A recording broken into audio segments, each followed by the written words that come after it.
আসসালামু আলাইকুম ফ্রেন্ড, সবাই কেমন আছেন? আশা করি ভালো আছেন। আমি যে কোয়েল পাখি কিনেছিলাম সেগুলো তো আমি সবার সাথে শেয়ার করেছি, এবং পাখিগুলো যে আমার ডিম পেড়েছিল ওইটাও আমি কিন্তু আপনাদের সবার সাথে শেয়ার করেছি। কিন্তু আমি পাখিগুলো একটু ভুল সময়ে কিনে ফেলছি, হয়তো বুঝতে পারি নাই, বা যে আমার কাছে বিক্রি করছে আমাকে একটু চালাকি করে মানে আমাকে ধরাই দিছে এক প্রকার। আসলে এই পাখিগুলো ডিম পাড়ার প্রায় শেষ দিকে ছিল। আমার বাসায় আনার পরে কয়েকদিন ডিম পাড়ার পরে 2-3 দিন ডিম পাড়ার পরে আর ডিম পারে নাই। তো যখন ডিম পারেই না তখন আর এগুলোকে কি করব, যখন আমি একজনকে জিজ্ঞেস করছিলাম যে এগুলো কি আর ডিম পারবে না, তখন বলছে যে না, এগুলো আসলে ডিম এখন এগুলো 10 মাস নাকি টানা ডিম পারে, এরপর নাকি মানে আরও 3 মাস পারে না, তারপর নাকি আবার পারে। তো এটা শুনে আমার অনেক খারাপ লাগছে। তো তারপরে এগুলো কি করব, তো আমার কি বলে আমার বাসার বাকি সদস্যরা যারা আছে তারা বলছে যে এগুলো জবাই করে ফেলো, এগুলো খেয়ে ফেললেই ভালো হবে, আর না হয় 3 মাস আবার এগুলাকে খাইয়ে তারপর ডিম পাড়ার অপেক্ষা করতে করতে, তাও আবার শীতকাল, এগুলা মানে বাইচা থাকবে কিনা। অলরেডি আমার 3টা পাখি মানে মারাও গেছে। তো এই ভয়ে তাড়াতাড়ি করে এগুলোকে আমি জবাই করে ফেলছি।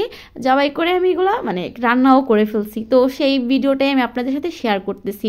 তো আসলে কোয়েল পাখির মানে মাংস আমি এর আগে কখনো খাই নাই, মানে প্রথম খাইতেছি। এগুলাকে আমি এত সময় নিয়ে রান্না করছি, তারপরও যে এগুলা এত শক্ত ছিল। কিন্তু একটা কথা কি জানেন, আমার খুবই মায়া লাগতেছিল। এগুলাকে আমি 2-3 দিন তো পুষেছি, ঠিক আছে, ভিডিও নিয়েছি, এগুলোর ভিডিও আমার পেজে এখনও আছে। এগুলাকে যে আমি জবাই করছি আমার এত মানে কষ্ট লাগতেছিল। আমার খালি মনে হইতেছিল যে এগুলাকে আয় হায় এগুলো জবাই করে ফেলতেছি, এগুলো থাকতো, ডিম পারতো, এগুলাকে আমি মানে কি বলে পুষতাম, অনেক ভালো লাগতো।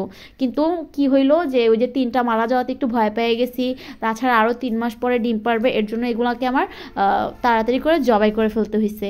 তো এটার মাংসটা একটু শক্ত ছিল, আপনারা তো বুঝতেই পারতেছেন। কিন্তু এটা কিন্তু আমি অনেক সময় ধরে রান্না করেছি, জানি না কেন। আর হইতে পারে এগুলোর অনেক বয়স হয়ে গেছে। আমি যখন এগুলোই কিনছিলাম, এগুলোর শরীরে আছে না মানে যে পাখনাগুলো ছিল ওইগুলো আছে না, পড়ে গেছিলো। হ্যাঁ, তো যারা আমার ভিডিও দেখছেন পাখিগুলো তারা বলতে পারবেন।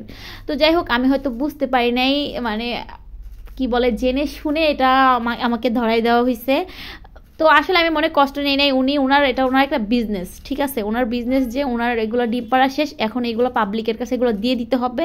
তো উনি দিয়ে দিচ্ছে কিন্তু উনি এটা বললেই হয়তো যে এগুলো খাওয়ার জন্য হলে নিতে পারো, ডিম পাড়ার জন্য এখন এগুলা নিও না, এরকম। তো এরকম কোনো কিছু আমাদেরকে বলে নাই। এরকম বললে কিন্তু দেখা গেছে আমরা আনতাম না। তাছাড়া অনেকে খাওয়ার জন্য কিনে নিয়ে গেছে, ওদের জন্য ঠিক আছে, কিন্তু আমি তো এগুলা পালবো বা এগুলো ডিম পারবে ওই চিন্তা করে কিনছিলাম। তো যাই হোক, হয়তো আমার কপালে ছিল না যে এগুলো আমি পুষবো বা এগুলো ডিম পারবে বা আমি এগুলোর ভিডিও নিয়ে আপনাদের সাথে শেয়ার করবো। আমার কিন্তু অনেক আনন্দ লাগছিল এগুলো যখন ডিম পারছিল, টানা 2-3 দিন ডিম পারছে। তো এই আর কি। তো আসলে এটা আমি রান্না করছি, এটা খাইতে কিন্তু খুব ভালোই লাগছিল, বাট বললাম না মাংসটা একটু শক্ত ছিল আর কি।